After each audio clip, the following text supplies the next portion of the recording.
Picture this scenario. You work 60 hours a week, you pay the mortgage, you fix the leaking sink on Sunday, you remember her birthday, you listen to her problems, you are the rock, the provider, the safety net. In your mind, you are building equity, you are making deposits into a relationship bank account. Logic dictates that when you invest this much, you get loyalty in return. That is the contract. That is the deal. But then, she leaves. Maybe she leaves you for a guy who has no job. Maybe she cheats with a guy who treats her with indifference. Or maybe she just looks at you one day with cold, dead eyes and says, "I love you, but I'm not in love with you." And you're left standing there, bankrupt, confused, holding the receipt for years of sacrifice that she refuses to honor. This is the silent epidemic of the modern man. We are taught that doing things for women creates desire. We are taught that service buys affection. I am here to tell you the hard truth. That is a lie that society feeds you to keep you productive, a lie that keeps the economy running, but leaves your soul empty in the sexual marketplace. Past performance is not indicative of future results. Your resume of sacrifice means nothing. If you do not understand the underlying code, there is a biological law at play here. It is called Briffault's Law. Robert Briffault, a surgeon and anthropologist from the early 20th century, figured this out before modern dating destroyed us. The law states simply, the female, not the male, determines all the conditions of the animal family. Where the female can derive no benefit from association with the male, no such association takes place. Read that again in your mind. Past benefit does not count. Only current benefit matters. She is not loyal to what you did. She is not loyal to your history. She is loyal to her survival instinct. She is loyal to one thing only, and it is not you. Welcome to Mind Before Skin. Today, we are going to dismantle the transactional fallacy. We are going strictly deep dive. We are going to rewire your understanding of female loyalty from the ground up. Prepare yourself. This is not for the faint of heart. Let's dismantle the operating system inside your head. As men, we are logical creatures. We are builders. We are fixers. Our brains are wired for cause and effect. If you go to the gym and lift weights, your muscles grow. Input, output. If you work extra hours, you get paid more. Input, output. If you invest in the S&P 500 over time, your wealth compounds. It is linear, it is predictable, it is fair. So, naturally, you apply this same logic to women. You think, if I am a good provider, if I am faithful, if I treat her like a queen, then she will love me forever. You view relationships like a vending machine. You put the coins of kindness and provision into the slot, and you expect the product of sex and loyalty to drop out. But when you press the button and nothing comes out, you get angry, you kick the machine, you scream, "I put the money in, where is my reward?" Here is the economic reality check. The sexual market does not operate on linear logic. It operates on emotional volatility. Psychologists call your mindset a covert contract, a secret agreement that only you signed. You never told her. "I am doing the dishes tonight, so you will desire me." You just did the dishes and waited for the reward. And when she didn't care about the dishes, you felt robbed. But you have to look at the history of this market. Why did this work for your grandfather? Why did the provider model work in 1950? Because the market conditions were different. Back then, marriage was a survival contract. It was a business merger. Women needed men for physical protection. They needed men for resources. They needed men to survive the harshness of the world. In that era, your utility was high. Your paycheck was a matter of life and death for her. So, she was loyal to the paycheck, and by extension, loyal to you.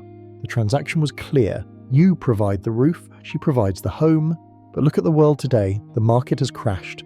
The value of provision has plummeted due to inflation. Women do not need you to survive anymore. They have careers, they have their own money.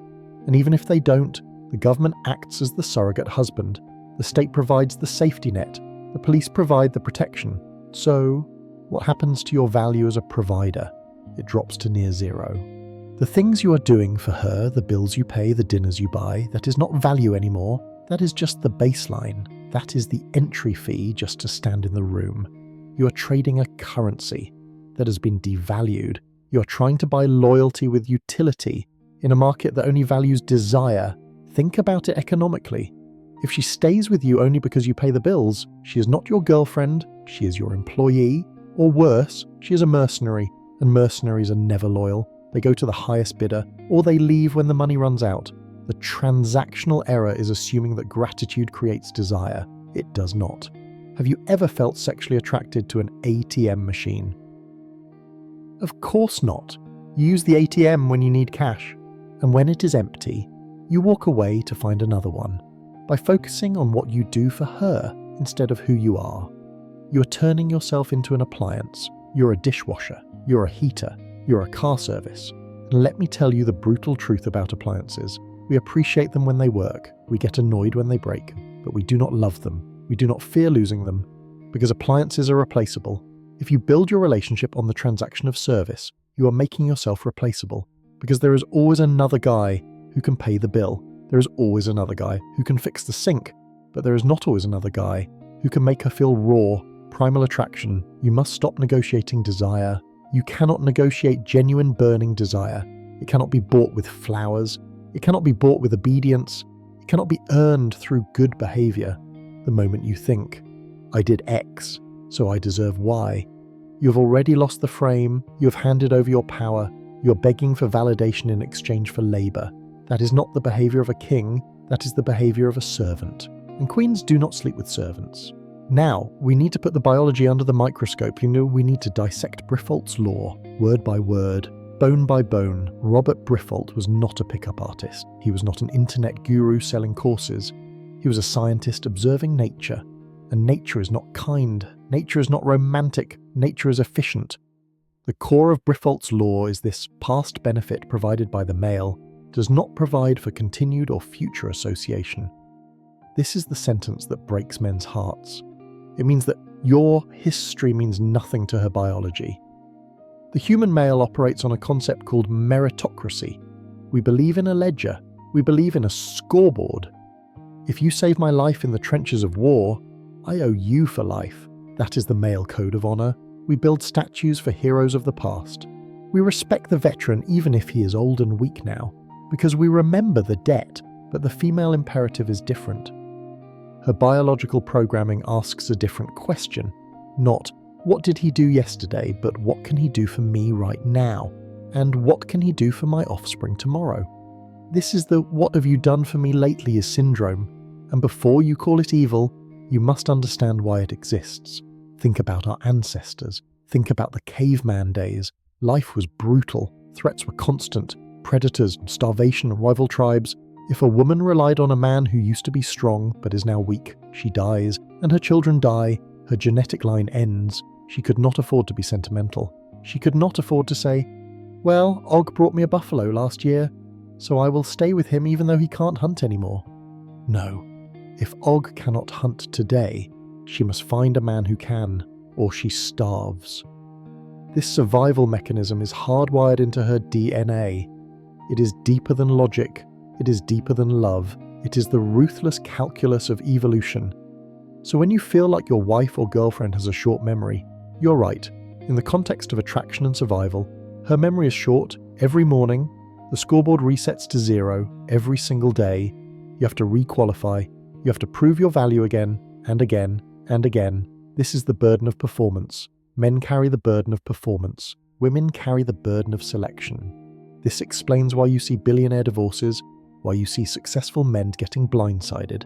You think, he gave her everything, a mansion, a lifestyle, millions of dollars.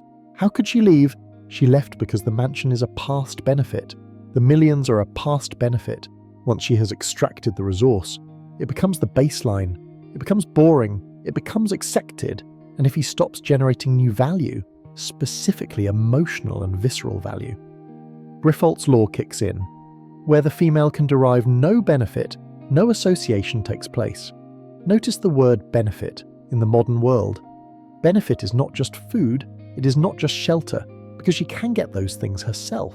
So what is the benefit she is looking for now? It is emotional stimulation. It is leadership. It is the feeling of being with a man who is better than her. If you stop growing, you stop providing that benefit. If you become stagnant, you become a liability. And here is the darkest part of the law. When the benefit stops, She doesn't just lose interest. She often becomes resentful. She becomes hostile. Why? Because in nature, a weak male who hangs around is a cost. He eats the food, he takes up space, but he provides no protection. He is a parasite. So her instincts tell her to drive him away, to create conflict, to make his life miserable until he leaves, so she can make space for a new protector. This is why the nice guy gets treated the worst. He thinks his niceness is a deposit, but she sees his niceness as weakness. She sees his constant pleasing as a lack of purpose. He's offering a benefit she doesn't want, servitude, while withholding the benefit she needs, dominance. You cannot negotiate with biology. You cannot guilt-trip a woman into desire by showing her the receipt of your sacrifices. She will look at the receipt, shred it, and ask, okay, but who are you today? To survive in this market, you must accept the zero balance. You must accept that you are only as good as your current leverage. You must stop resting on your laurels. The moment you think you have done enough to keep her is the moment you start losing her. There is a massive canyon dividing two concepts that men confuse every day. On one side, you have utility. On the other side, you have desire. They are not the same currency, and in fact, they often work against each other. Utility is about what you can be used for. Desire is about how you make her feel. When you focus entirely on Briffault's law of benefit, and you interpret benefit as service, you are maximizing your utility. You become the guy who fixes the flat tire. You become the guy who pays the rent. You become the guy who listens to her vent about her boss for 3 hours. You are useful, extremely useful. Just like a washing machine is useful. Just like a comfortable sofa is useful. Just like a reliable Honda Civic is useful. But ask yourself this.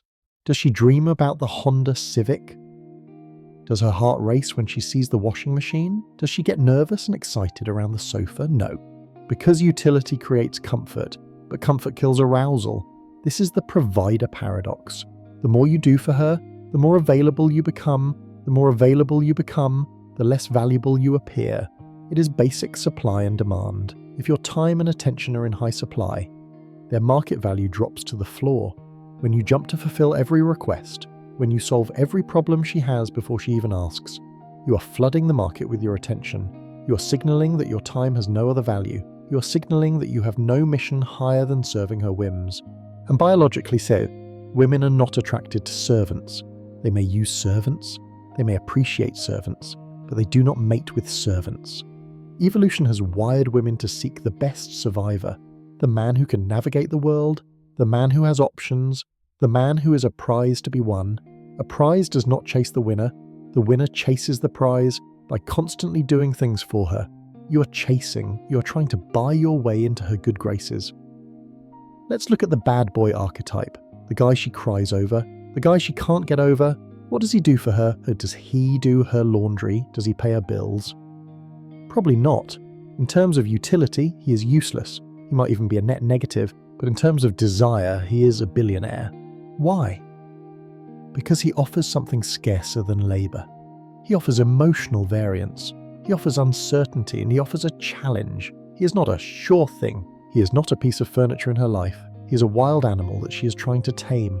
And that struggle, that anxiety, that chase, that is what generates the dopamine spikes that the female brain interprets as love. When you are purely utilitarian, you're boring. Predictability is the death of passion. If she knows exactly what you will do, and she knows you will never leave, and she knows you will always pay, she feels safe, but she feels dead inside. And when a woman feels dead inside, she will subconsciously create chaos just to feel something. Or she will go find a man who makes her feel alive. You have to understand the difference between a contractor and an architect. The contractor does the work. He sweats, he labours, he is paid a wage and then dismissed. The architect has the vision. He directs, he leads, he is respected and admired. Most men are trying to be the contractor of their relationship. They are sweating over the details of making her happy. Is this okay? Do you like this? What can I get you? Stop. You're eroding your sexual polarity. This doesn't mean you become a deadbeat. It doesn't mean you never do anything nice. It means you stop trading labor for love. It means your value must come from your essence, not your effort. She needs to value you for who you are, for your strength, for your ambition, for your ability to say no, for your ability to walk away. If you stripped away all the money and all the favors and all the chauffeuring, Would she still want to be in the room with you if the answer is no? Then you are not a boyfriend. You are a utility bill. And utility bills are the first thing she wants to cut when times get tough. Shift your focus. Don't ask, what can I do for her? Ask, who do I need to become so that being with me is the benefit itself? The benefit shouldn't be what you give. The benefit should be you, your presence, your energy, your protection, your DNA. When you become the luxury good instead of the utility service, Briffault's law works in your favor. Because the benefit she derives is intrinsic to you. She can't get it from an ATM. She can't get it from a handyman. She can only get it from you. That is how you secure loyalty, not by doing more, but by being more. Now, we have to confront the algorithm, the patent of software running in the background of her brain, 24 hours a day, 7 days a week. It is called hypergamy. You have heard the term, but you probably misunderstand it. You think hypergamy just means she wants a rich guy, or she wants a tall guy. That is surface level. That is amateur thinking. True hypergamy is an optimization algorithm. It is a biological directive that screams, get the best possible genetic deal available to you in the wild. Survival is a game of probability. If she mates with a weak male, her children will be weak.